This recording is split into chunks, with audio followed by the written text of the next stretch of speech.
Hey folks, it's been probably 9 months since I posted anything on social media, and I wanted to explain to you why that's the case. 8 months ago, I was diagnosed with colon cancer, and quite frankly, when the news hit me, I think due to the shock of it, also just trying to process it at the same time, I made a decision that I would just step back from what I was doing in the public eye and take the time to understand what was going on, but also feel confident enough to come back out and talk about it. So now I'm ready to do that. And in the process of doing so, I hope over the next several months, with what I share with you, my journey in an honest and authentic way, might not always be that pleasant, but I'm hoping that in doing so, it brings some light to you, some inspiration, and maybe some insights around the subject, which seems still to be such a taboo subject. I apologize for my voice. I'm currently going through some pretty intensive treatment, and that also has an effect on my breathing at the moment, and I'll explain more about that as we go on. So I want to start by saying that most of my adult life I've spent living a healthy, vibrant lifestyle. I've eaten well, I've had a mindset of wanting to be vibrant and positive, and I feel blessed that over the last 30 or so years I've been able to transform and be involved with and help the changes in other people's lives in a very positive way. So in January of this year, when I sat down in front of the doctor and he opened up the report based on an internal colonoscopy that had been done just a couple of weeks before that, he leant forward and he said, "I need to tell you, Rohan, that the biopsy's come back and it's positive. You have colon cancer." And I'm not going to sugarcoat this. I was freaking shocked. We went there with an optimism, myself and my partner. But when it really truly hits you, there's a moment of just void, almost a sense of clarity, but at the same time, a complete sense of confusion. And that's where I was. And I don't think it was at that moment, but afterwards, the questions that started to flood through my mind were intense. At the moment that he told me, all I could think about is, what do I need to do to get this out of my body? And almost as if he'd read my mind, he said, "Look, based on the prognosis, we believe that we can carry out surgery and that we can remove it. It is in a very difficult place, but that would be the intention. We don't know at this stage whether you're going to need chemotherapy. However, we'll obviously be discussing that at MDT, which is a meeting that happens between all the specialists. I think it's called an MDT. Anyway, I walked out of there, and although my composure at the time was calm, and I remember sitting there holding my partner's hand, and we just gripped each other when he said, "Look, it doesn't appear to be anywhere else in the body, just in one location." I remember I got down the steps. My children were actually waiting in the car. I'd been able to get cover whilst we were going, so they sat in the car. And as we were walking towards the car, I just broke down into tears. And we held each other because I think the reality of it hit me. And as strong as I know I am and have been, and you have to remember that I've been in front of people and helped guide and coach people that have faced this news or have a family member that has faced it. But nothing truly prepares you for when it hits you. And I would say if you're watching this right now and you have a family member or a friend that has been diagnosed with a life-threatening sickness or cancer, or you're in that situation, I urge you to spread the word with these videos if you can get them to watch, because I'm going to be really candid over these coming months about the journey that I've been through. Because for me personally, I have had a very specific mindset around health. And so you can imagine what's going on in my mind when I discovered, what the fuck? Like, how is this even possible? Some of you know that I wrote a book called Turning Point, and in that book there's a chapter where I talk about health, and I share my mum's story when she discovered that she had got cancer. And I went through a huge shift in my diet. I used to run events, mindset events, relationship events, health events, and I've continued to do so over the years and lived, I believe, to be a vibrant and healthy life. So questions started to come to mind, but at the same time, I was absolutely focused on, what do I need to do? And there's a great book that I read since coming through this journey, but also some time ago, my lovely partner shared with me about a gentleman called Chris Beat Cancer, Chris Walk. And last year we sadly lost my mother-in-law to cancer. So this journey has been an ongoing one. And something that he asked the question of in his book is, do you want to live?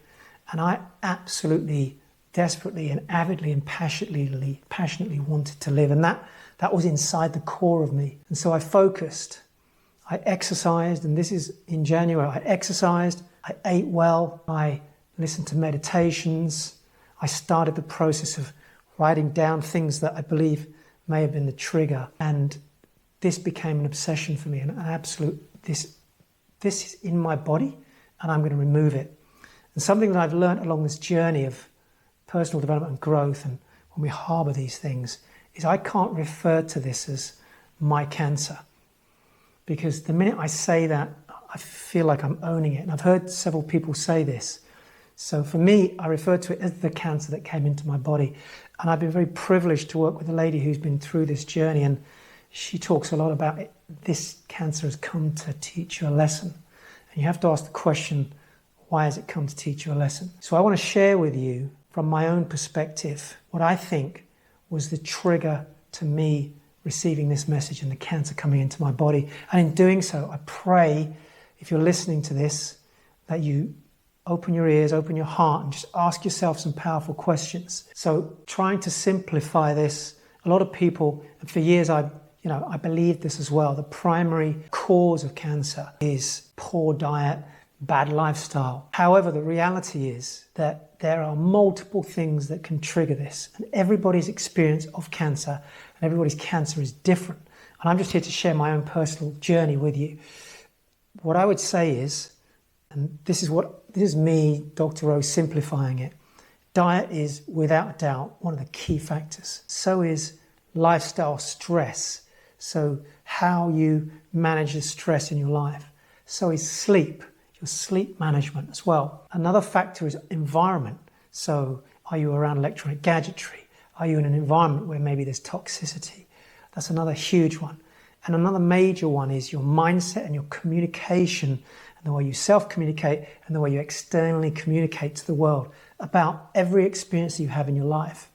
And triggered to this is what I truly believe are experiences of trauma and stress. And I've now seen and met many, many people, not just as a speaker, but also through this journey of cleansing myself and going through treatment. Many people have experienced cancer. Every single one of them can pin it back to a trigger which is linked to stress. So I personally believe that in my case, as well as I looked after myself, if you have a life of trauma or experience stress, in my case, I believe I had a traumatic experience at a very young age, then when my father died, and we don't let go of those traumas, certain behavior patterns come to play. And I've discovered so much. I have shed countless tears, even when I was in hospital going through the process of my first surgery. There was so much emotion came out of me, and I'm absolutely convinced now that there's been a series of triggers and I missed them. And I think that's the big message I want to get across in this particular video, is that start to listen to your body. I didn't listen to my body. 4 or 5 years ago, there was a major event in my life which involved many other people, a lot of financial strain, and I kind of went headlong into that to try and bear as much of that and I guess support as many people as I could. There were triggers in my body. My digestive system started to play up. There were stress indicators. Even my sleep started to play up. If you feel heart palpitations, for example, or your stools change, you get constipated or you get extremely runny, you get stomach pains, you get feeling of low energy and you're fluctuating with your moods and you can sense stress, you have to tackle it head on. You have to release it. And I think I've spent years going out and helping other people, running events after events, working in sometimes very stressful situations, then coming back and dealing with other things. And unfortunately, I don't believe that I released all of that properly. And with this trauma comes a direct challenge of our body then starts to manifest it and hold it somewhere. In my case, I truly believe it was down in the colon area. And I ignored signs last year because we were going through a stressful time with my mother-in-law. And for about 5 or 6 months, my whole digestive system was all over the place. And I just ignored it. And it took me to actually have stool tests, which led to finding blood, and then that led to a colonoscopy. And I'll tell you now that this is a recent statistic I read, something like 250,000 people in Europe are diagnosed with colon cancer. And I think 40% of people that go for colonoscopies actually have some kind of polyps there, which potentially can manifest into cancer. In my case, I caught it too late, and it turned out to be a tumour. That tumour didn't just appear, it manifested over time. And if you're watching this right now, it doesn't matter what age you are, if there's a trigger point, it's a little bit like a floorboard that's been cracked when construction of a building took place. People can walk over that floorboard for months, years even, and nothing happens. And then sometimes a weight, something comes to bear and that floorboard gives in. I see the body like that. Cancer cells just malfunction. We all have cancer in our bodies, and most of the time we're able to fight it.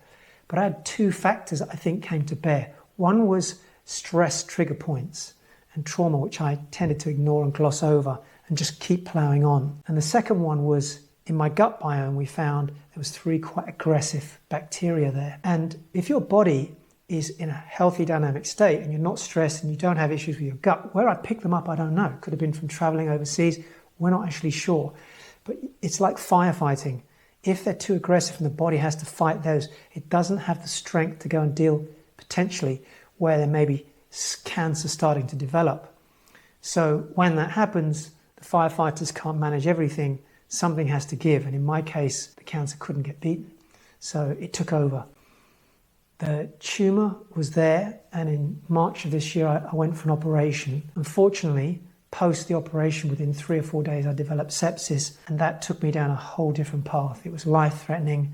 I was on, sort of life support with drips and basically wasted away for about the next 3 or 4 weeks. I was released after 5 weeks. My body weight was down, it still is. That resulted in me having a stoma. Also, I've had to catheterize as well because several things were affected as a result of that.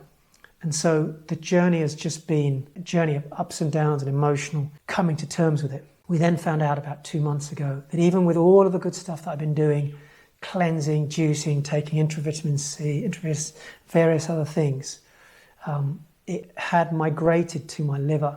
And I actually believe that occurred during that period as I was going through the sepsis, because my inflammation markers were high, my immune system was through the floor, and so of course the cancer can go right.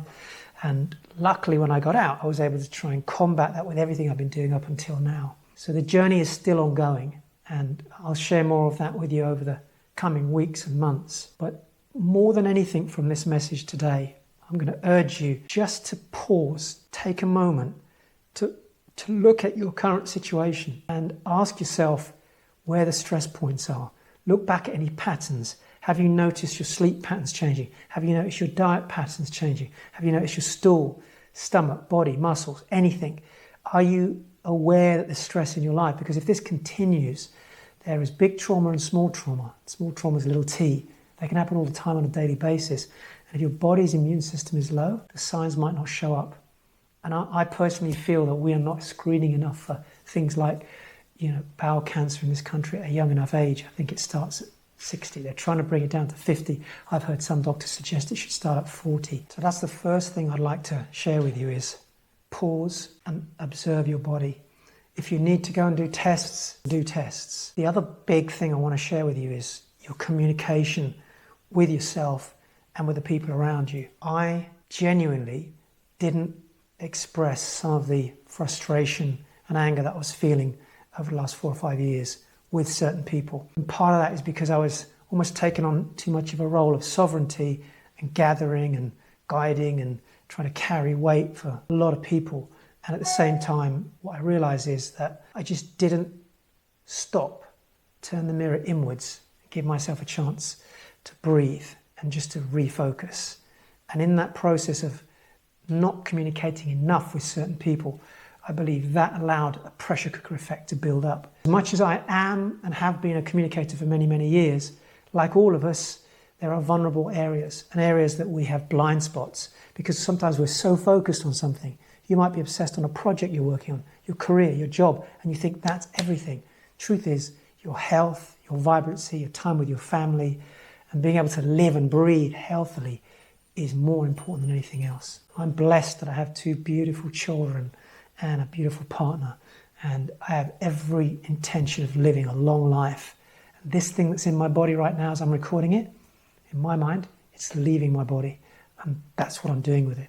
And I'm doing it through meditation, through treatment, through expressing myself. And now, take it from me, it's not easy to do this. And now I'm sharing this with you in a public way. And I just want to do it in a way that's so candid that hopefully through that it'll give you some inspiration to maybe do that with yourself and face some truths. And if you have friends and family that are going through this, I do want to talk about how poorly people communicate about cancer, how difficult it is to talk to friends and family, and how family and friends aren't always sure how to deal with you. And that leads to stress in itself. That's a subject for another one of my videos. For now, I would say namaste, and find a loved one that you have, give them a hug, be grateful for the health and the vibrancy that you have. Equally, take the time to just check in, and if you think there's some signs of anything, go check it out, but also be mindful that it may be a chance to turn things around at this stage. I'll see you on my next video.